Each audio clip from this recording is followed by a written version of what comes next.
Olá, meus amigos. Esta semana vamos estudar em O Livro dos Espíritos, Lei de Justiça, Amor e Caridade, Justiça e Direitos Naturais.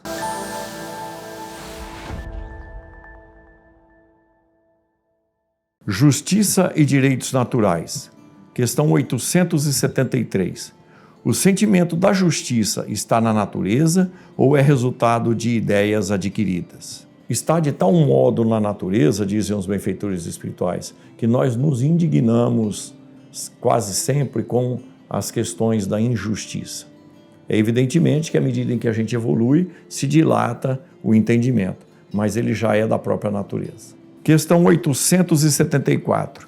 Sendo a justiça uma lei da natureza, como se explica que os homens a entendem de modos tão diferentes, fazendo que uns considerem justo o que a outros parece injusto? Isso está vinculado ao desenvolvimento natural de cada espírito, o livre-arbítrio, as percepções, o desenvolvimento moral. Mas, à medida em que a gente evolui, vai se igualando o sentimento de moralidade entre todos nós, evidentemente nos aproximando da perfeição. Questão 875. Como se pode definir a justiça no respeito aos direitos de cada um? Simplificam os benfeitores espirituais. Questão 875A. O que é que determina esses direitos? Duas coisas, a lei humana e a lei divina. É evidente, portanto, que nós, até nos equipararmos com o entendimento da lei divina, haveremos de ter que corrigir a lei dos homens à medida em que nós vamos nos desenvolvendo. Questão 876.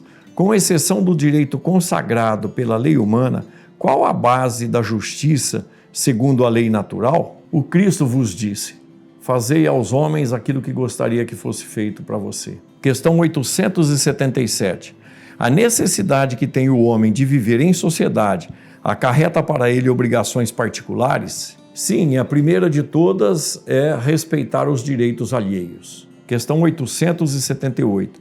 Podendo o homem iludir-se quanto à extensão do seu direito, o que deve fazer para conhecer o limite desse direito? Aquilo que nós traçamos como limite em relação a nós mesmos, ou seja, não fazer para os outros ou não ultrapassar nos outros aquilo que nós não gostaríamos que fosse ultrapassado em nós. Questão 878A. Mas, se cada um atribuir a si mesmo direitos iguais ao dos seus semelhantes, que virá a ser da subordinação aos seus superiores? Não seria a anarquia de todos os poderes? Os direitos naturais são relativos a todos os seres humanos. No entanto, existem as instituições humanas com as suas hierarquias.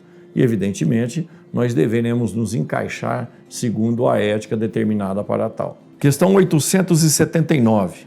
Qual seria o caráter do homem que praticasse a justiça em toda a sua pureza? O do verdadeiro justo, segundo Jesus. Praticando o amor e a caridade, nós haveremos de estar praticando o máximo da justiça. Pensemos nisso.